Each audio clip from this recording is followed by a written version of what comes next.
Ever felt like your own family was your biggest rival? Well, let me tell you a story that takes sibling rivalry to a whole new level. It's about a young man named Joseph, one of the 12 sons of Jacob. Now, Joseph wasn't just any son.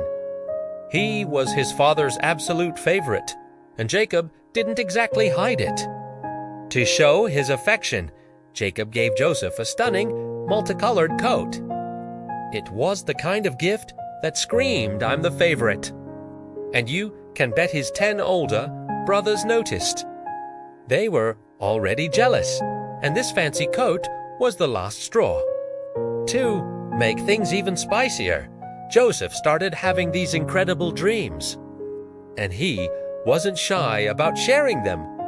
In one dream, he saw his brother's sheaves of grain bowing down to his sheaf. In another, he saw the sun, moon, and 11 stars bowing to him. His brothers were furious. "Are you really going to rule over us?" they sneered. The dreams just added fuel to their fiery jealousy. They saw him not just as a spoiled favorite, but as an arrogant dreamer who thought he was better than them. One day, Jacob sent Joseph to check on his brothers, who were grazing their flocks miles away.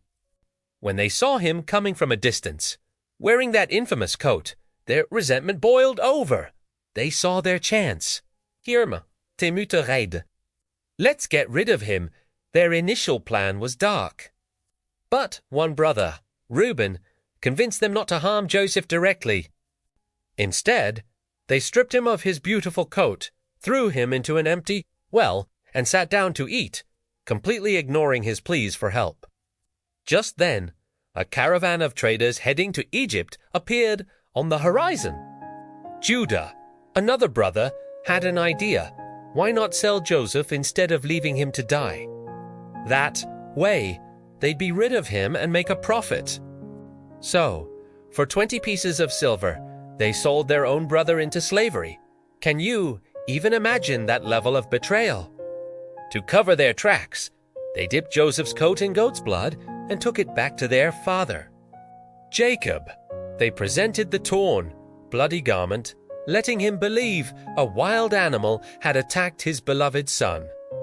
Jacob was utterly devastated. He mourned for Joseph for years, inconsolable, believing his favorite son was gone forever. Meanwhile, Joseph was taken down to Egypt, a foreign land where he knew no one. He was sold again, this time to a high-ranking official named Potiphar, the captain of Pharaoh's guard.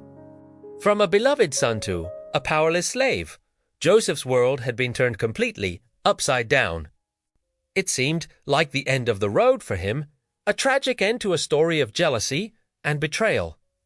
But here's the amazing thing about Joseph's story. This wasn't the end. It was just a very difficult beginning. His journey in Egypt was far from over. This moment of profound suffering was actually the first step toward a future he could never have imagined.